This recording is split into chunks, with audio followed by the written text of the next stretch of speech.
Ahora estamos en Tulum, un sitio que me fascina de sobremanera. Al parecer, el nombre Tulum se comenzó a usar cuando la ciudad se encontraba ya abandonada y en ruinas. Tulum significa muralla o cerco, haciendo alusión a la muralla que aún se conserva, que según algunos analistas no era para protegerse, sino para separar clases. Sin embargo, más atrás en el tiempo, esta ciudad también fue conocida como Samá o Amanecer, por ubicarse en uno de los lugares donde se reciben los primeros rayos del sol en la región. Sin embargo, este concepto puede tener un significado más filosófico, pues cuando la noche es más oscura es porque Kinich Ahau, el sol, pronto aparecerá, esfumando con su luz todo rastro de tinieblas, oscuridad e ignorancia. En su tiempo, aquí habitó una comunidad dedicada a la navegación costera y al intercambio de productos con diferentes regiones de Mesoamérica. El conjunto arquitectónico que podemos ver ahora se construyó durante la última ocupación prehispánica, en lo que se conoce como posclásico medio y tardío, entre 1250 y 1550 después de Cristo, época en la que la región comenzó a experimentar un gran crecimiento demográfico. Y como podemos apreciar, esta última etapa se desarrolla al mismo tiempo que la Gran Tenochtitlan en el altiplano. En su arquitectura podemos apreciar un estilo propio, en donde las construcciones ya no son monumentales, sino pequeñas. Empero, también en este sitio hay elementos más antiguos, como la estela 1, fechada en el año 564. Es bien sabido que los mayas eran grandes observadores del cielo. Dominaban el conocimiento de la arquitectura, el arte y el firmamento. Dibujaban los planos de los edificios que serían sagrados y sabían predecir los eclipses. Al respecto, ellos observaban este fenómeno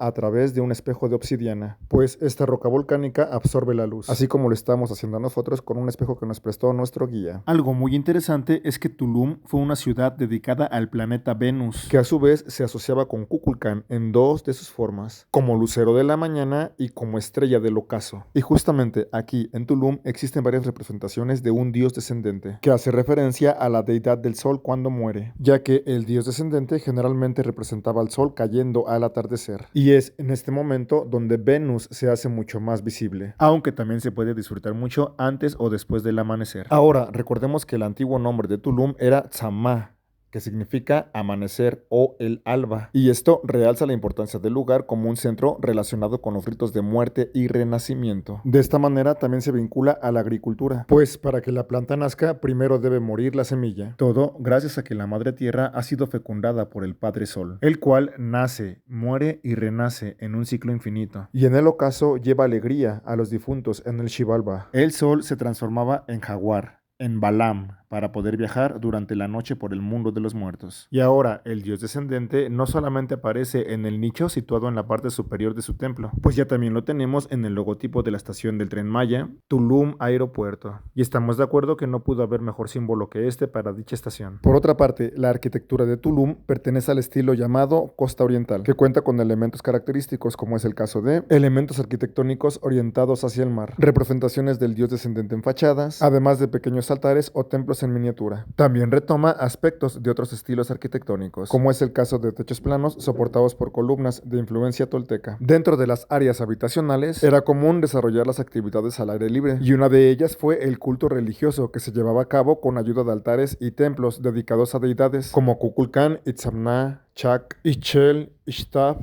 Apuk, Yumcax, Shaman Ek, dios de la estrella polar, y Ekchua, dios del comercio y la guerra. En este edificio se pueden encontrar huellas de manos rojas, con 7 dedos, y se relacionan con Itzamna y la sanación. Las estelas son monumentos verticales de piedra generalmente rectangulares y con superficies planas. En ellas se representan fechas, escenas y jeroglíficos que narran eventos importantes. En el interior de este templo se encontraron fragmentos de una estela con personajes y una fecha calendárica del siglo VI. Por su parte, este templo principal se conoce como el Castillo y fue el edificio más importante de Tulum. Hace más de 500 años la fachada estaba pintada con vivos colores y decorada con esculturas. Además, en sus esquinas tuvo grandes mascarones de estuco, de los cuales todavía se conservan restos. En el nivel del piso, hacia ambos lados de la escalera, hay dos pequeños templos en cuyos altares interiores se depositaban ofrendas. Y es en el templo superior donde se realizaban las principales ceremonias religiosas. Ahora bien, la arquitectura de Tulum no es tan impresionante e impactante como la de otras áreas mayas, pero lo que verdaderamente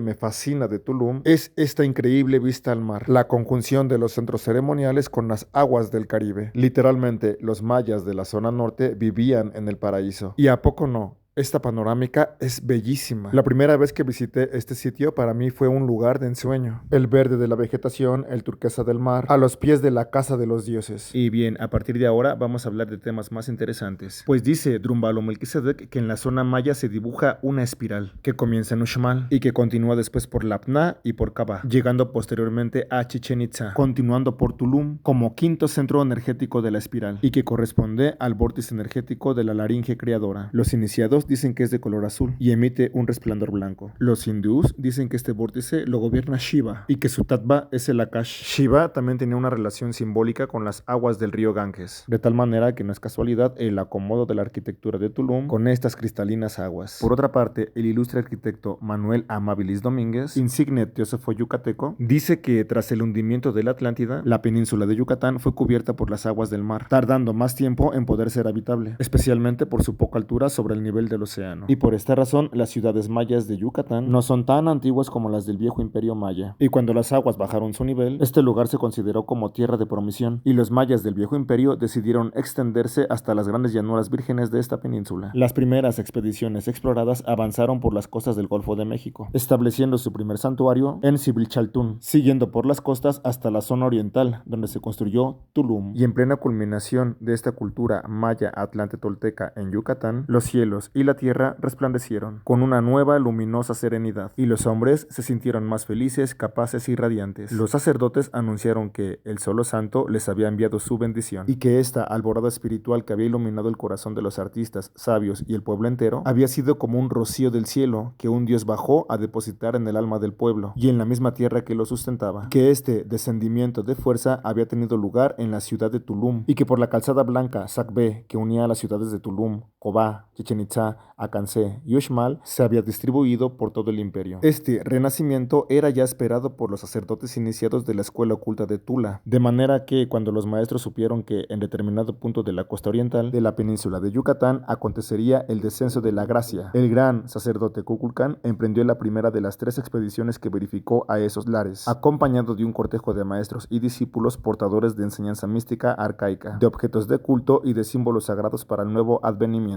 2 expediciones más llevó a cabo Quetzalcóatl Kukulcán durante el renacimiento maya atlante tolteca en Yucatán, pero en ninguna de ellas fue por asuntos políticos y tampoco fundó la ciudad de Mayapán. A partir de esta data, inspirados por este milagro, empezaron a erigirse los monumentos que acusan, por su grandiosidad y belleza, una renovación de sus templos y palacios, y de sus artes suntuarias, una transformación completa de su cultura, un renuevo primaveral del intelecto y del espíritu, un renacimiento prehistórico del genio humano, deslumbrador de resultados tan magnificentes que este fasto puede ser considerado como la culminación de la sabiduría maya atlante tolteca en Mesoamérica. En la ciudad de Tulum, más bien encima de esta vieja ciudad, encontramos los primeros ejemplos de la arquitectura renacentista atlante tolteca, como el castillo, que tiene sus muros inclinados hacia afuera y en su fachada principal el primer ensayo de la columna serpiente, teniendo en su fuste pintadas las plumas de la serpiente y en su base y capitel esculpidos la cabeza y los crótalos de dicho ofidio. Posteriormente, en Chichén Itzá, los escultores definieron de una manera admirable esta columna. El templo del dios descendente tiene sus muros inclinados hacia afuera y sus anchas cornisas